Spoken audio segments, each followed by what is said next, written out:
America has no permanent friends और enemies, only interests. Henry Kissinger की जो statement है ये रिफ्लेक्ट करती है अमेरिका की फॉरेन पॉलिसी को और उनके आज के बिहेवियर को। रिसेंटली एक बहुत ही बड़ा डिप्लोमेटिक टर्माइल जो है वो अमेरिका में देखा गया जब ओवल ऑफिस में जो यूक्रेन के राष्ट्रपति हैं ज़ेलेंस्की और यूएसए के प्रेसिडेंट डोनाल्ड ट्रंप और यूएसए के वाइस प्रेसिडेंट जेडी वेंस में बहुत बड़ा झगड़ा जो हुआ वो मीडिया के सामने हुआ। और ये एक डिप्लोमेटिक टर्मोइल जो है which took the entire world by shock, क्योंकि पूरी दुनिया ने जो इतने सालों से भी जर्नलिस्ट या एनालिस्ट ऐसी डिप्लोमेटिक विजिट्स को कवर करते जा रहे हैं, उन्होंने भी कहा कि पहली बार यह देखा गया है कि दो राष्ट्रपति इतने इंपॉर्टेंट अलाइज जो हैं वो एक दूसरे के साथ मीडिया के सामने झगड़ रहे हैं। और उसके बाद जो ट्रंप की स्टेटमेंट आई, जिस स्टेटमेंट में ट्रंप ने यह कहा कि Zelensky is not ready for peace और जब उन्हें पीस वापस चाहिए होगा then he should come to the White House. और यह भी कुछ रिपोर्ट्स ने कहा कि ज़ेलेंस्की और ट्रंप का उसके बाद लंच था and he and his entire troop was told to leave the White House without even having lunch. तो ये एक इतना बड़ा जो टग ऑफ वॉर है जो पहले रशिया और यूक्रेन में चल रहा था, अब ये जो है ये स्टार्ट हो गया है यूएस और उसके अलाइज के बीच में ही। और इसमें पूरा सबसे ज्यादा जो मजा ले रहा है वो है रशिया और चाइना। तो आइए समझते हैं जियोपॉलिटिक्स डिकोडेड में ये सारी की सारी कहानी कि क्या है पूरा का पूरा यूएस और यूक्रेन का और नई ट्रंप की फॉरेन पॉलिसी और इंडिया का क्या इंपैक्ट होगा उसके ऊपर। तो सबसे पहले तो अगर हम देखें तो ट्रंप ने जब से ट्रंप आए हैं और ट्रंप की इलेक्टोरल स्पीचेस को भी अगर देखें तो ट्रंप हमेशा इस बात के ऊपर फोकस करते हैं कि जो वॉर हुई है वो गलत है। और उन्होंने कहा कि अगर वो राष्ट्रपति होते तो ये वॉर होती ही ना। और साथ ही साथ अगर आप ट्रंप का पहला टेन्योर भी देखें और अब भी देखें तो ट्रंप जो है वो हमेशा एक तरह से प्रो रशिया प्रेसिडेंट जो हैं उनको रिफ्लेक्ट किया जाता है। और उन्होंने ये भी कहा कि पुतिन ने उनके साथ कोई डील नहीं तोड़ी। अगर एक आप इलेक्टोरल स्पीच की बात करें तो उनसे जर्नलिस्ट ने पूछा था कि यूक्रेन के राष्ट्रपति ज़ेलेंस्की को आपने डिक्टेटर तो कह दिया, तो क्या आप पुतिन को भी ये कहेंगे? तो ही रिफ्यूज टू आंसर, जिसका मतलब साफ है कि he is pro Putin and he wanted to establish a good Russia US relation. क्योंकि ट्रंप की अगर आप पहली फॉरेन पॉलिसी देखें, जब पहली बार वो राष्ट्रपति बने थे तो ट्रंप ने बड़ा ही आउटराइटली इस चीज को कहा था कि China is our main enemy. तो इसका मतलब है कि अगर आप यूएसए की कन्वेंशनल फॉरेन पॉलिसी देखते आ रहे हैं और ट्रंप की फॉरेन पॉलिसी देखो तो उसमें एक बहुत बड़ा चेंज है, एक बहुत बड़ा ट्विस्ट है।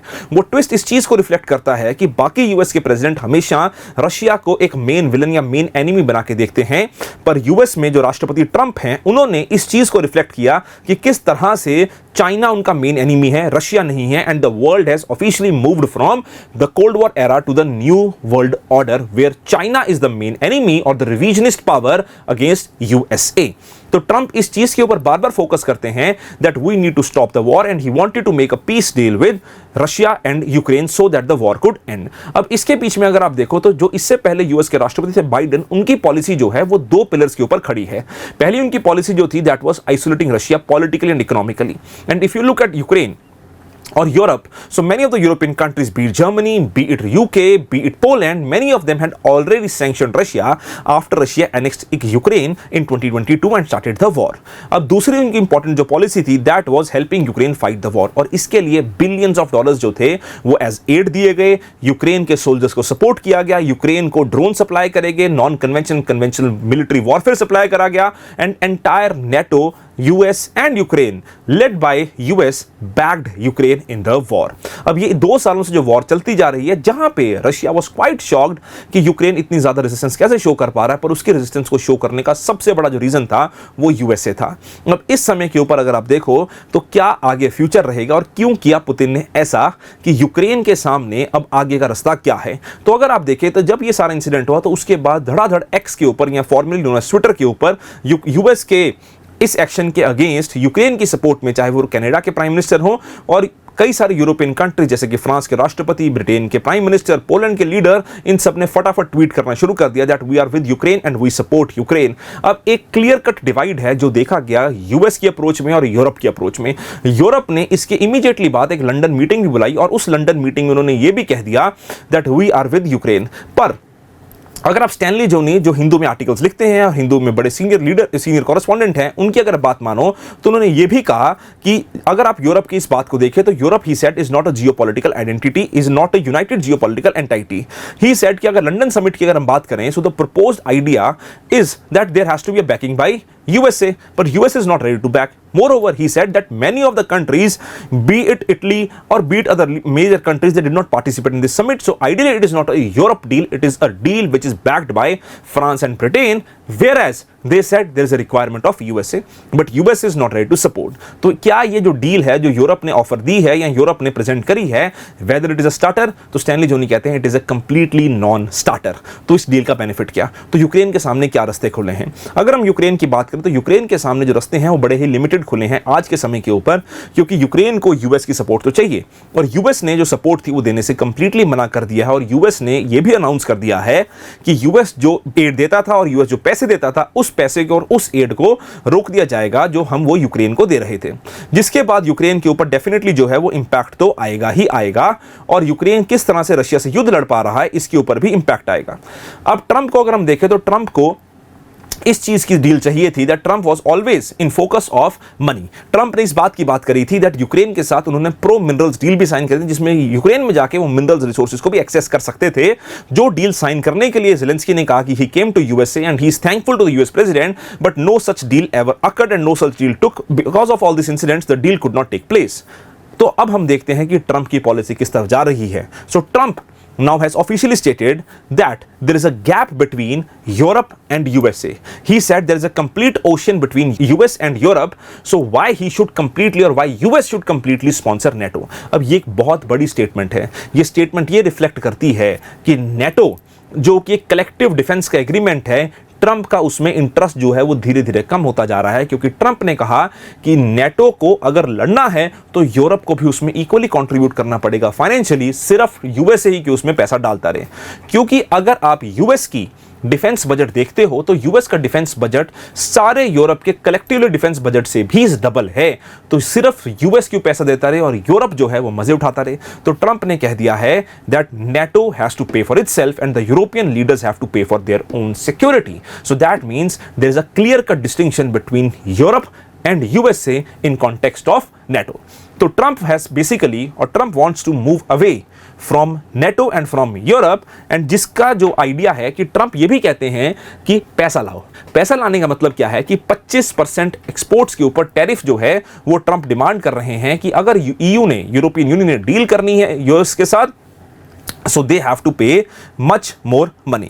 तो इसकी वजह से क्या होगा कि अगर नेटो से यूएस अलग हो जाता है तो Russia will have a free flow कि Russia can attack and Russia can win over Europe because Russia is much more militarily stronger compare to the entire European Union if it is not backed by USA.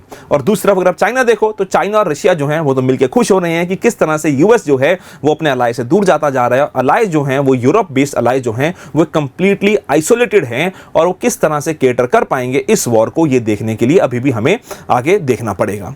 अगर हम बात करें Ukraine की तो Ukraine ने सारे Europe को इकट्ठा तो कर दिया है because against the Trump's action, but Ukraine what option does Ukraine have.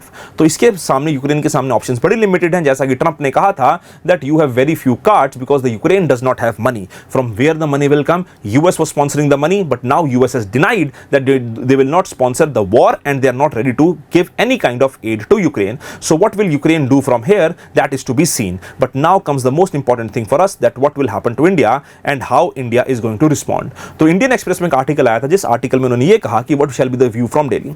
तो सबसे पहले तो क्या है कि India has always been advocated for support.